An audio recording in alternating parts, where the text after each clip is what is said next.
ഒരു ദിവസം 3-ാം ക്ലാസ്സിലെ ഒരു പെൺകുട്ടി ഓടി വന്നിട്ട് പറഞ്ഞു, ഫാദറെ ലവ് ലെറ്റർ കിട്ടി. ഞാൻ ചോദിച്ചു, നിനക്കോ? അപ്പൊ അവൾ എടുത്ത വഴിക്ക് പറയാ, നോക്ക് ഫാദറെ.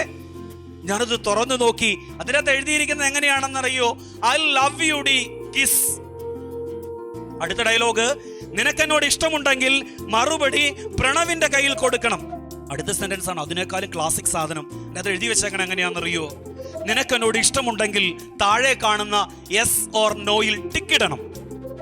2 കോളം വരച്ച് വെച്ചിരിക്കുകയാ. അതിലൊരു കോളത്തിൽ എസ് എന്നും ഒരു കോളത്തിൽ നോ എന്നും എഴുതിയിട്ടുണ്ട്. കൗതുകത്തോടെ അവളോട് ചോദിച്ചു, ആരാടി നിനക്കിത് തന്നത്? അവൾ ഇങ്ങനെ കൈ ചൂണ്ടിട്ട് പറഞ്ഞു, ദേ ആ ചെറുക്കൻ തന്നതാ. ഏത് ചെറുക്കൻ? ആ ചെറുക്കൻ.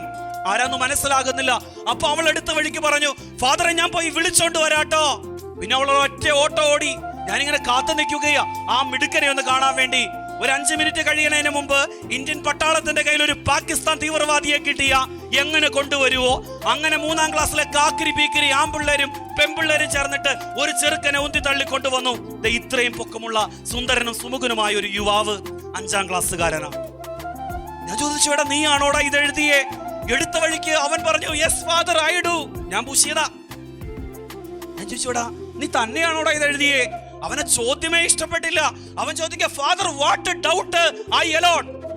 ഞാൻ തന്നെ പൂശിയതാന്ന് അവൻ പറയണേ. ഞാൻ എല്ലാ കുട്ടികളെ അവിടെ നിന്ന് പറഞ്ഞു വിട്ടിട്ട് ചോദിച്ചു, എടാ ഇങ്ങനെയൊക്കെ എഴുതാൻ കൊള്ളൂ, ഇത് ശരിയാണോടാ? ഇവൻ എന്നോട് തിരിച്ചു ചോദിച്ചു, father you say what mistake there. അവിടെ എന്നാ തെറ്റുള്ളതെന്ന് ഫാദർ പറ.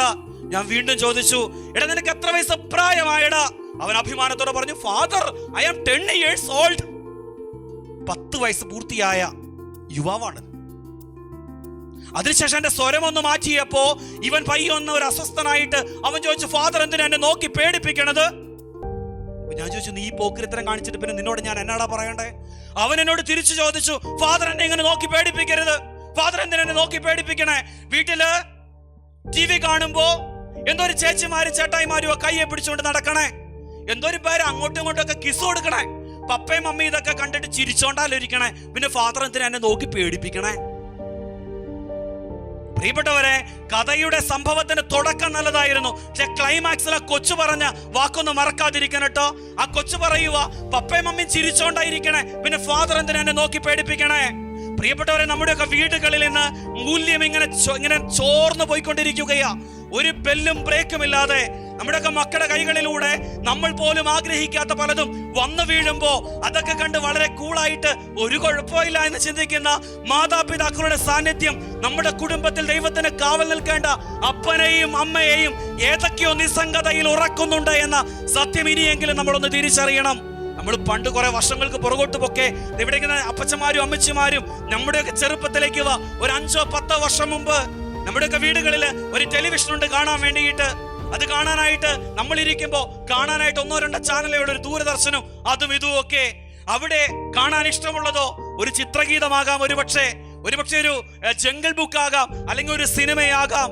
അതിനിടയിൽ എവിടെയെങ്കിലും ഒരു കൊലപാതകത്തിന്റെ രംഗമുണ്ടെങ്കിൽ, ഒരു ക്രൂരതയുടെ എന്തെങ്കിലും ഒരു സാധ്യതയുണ്ടെങ്കിൽ, അശ്ലീലതയുടെ ഒരു സാന്നിധ്യം ഉണ്ടെങ്കിൽ ആ വീട്ടിൽ നടക്കുന്ന കാഴ്ച എന്നാന്ന് ഓർത്തെടുക്കാമോ? പ്രിയപ്പെട്ടവരെ, അവിടെ നിൽക്കുന്ന അപ്പനും അമ്മയും ഒക്കെ അപ്പൊ സൂപ്പർമാനും സൂപ്പർ വുമണുമായി മാറും. പാഞ്ഞു ചെന്നിട്ട് ജീവിക്കട്ടെ ഒറ്റ കുത്തോടുകൂടി ചാനൽ മുഴുവൻ അങ്ങ് മാറിപ്പോകും. പിന്നെ മൊത്തം ഗ്രെയിൻസാ, തേനീച്ച കൂടെന്ന് പറയും. പ്രിയപ്പെട്ടവരെ, ആ സമയത്ത് അവിടെ നിൽക്കുന്ന കൊച്ചുമക്കൾ ചോദിക്കും, ഇത് കാണാനല്ലേ മേടിച്ചു വെച്ചേക്കണേ, എന്തിനാ ഈ ചാനൽ മാറ്റിക്കൊണ്ട് പോണേ? അവിടെയുള്ള ഇന്നത്തെ ഈ കാലഘട്ടത്തിന്റെ വിദ്യാഭ്യാസം ഇല്ലാതിരുന്ന, എന്നാൽ അതിനപ്പുറത്ത് വിവേകമുണ്ടായിരുന്ന നന്മ നിറഞ്ഞ അപ്പനും അമ്മയും പറയും, മിണ്ടാതിരിക്കടാ അവിടെ. ഒരു വാക്കും കൂടെ കൂട്ടിച്ചേർക്കും, കാണേണ്ടത് മക്കള് കണ്ടാ മതി, കാണേണ്ടത് മക്കള് കണ്ടാ മതി. ഒന്ന് ആലോചിച്ച് നോക്കിക്കേ, യൗസേപ്പ് പിതാവ് ദൈവത്തെ കാക്കാൻ വേണ്ടി നെട്ടോട്ടമോടിയെങ്കിൽ അതേ ആവലാതിയും അതേ വേവലാതിയും നമ്മുടെ ഈ പഴയ തലമുറയ്ക്കുണ്ടായിരുന്നു. പക്ഷെ ഇന്ന് നമ്മളിലേക്ക് വന്നപ്പോഴോ ദൈവം ആര്, എന്ത്, ലോകം ആസ്വദിക്ക്. അതിനാൽ തന്നെ എന്ത് ചെയ്യുന്നു?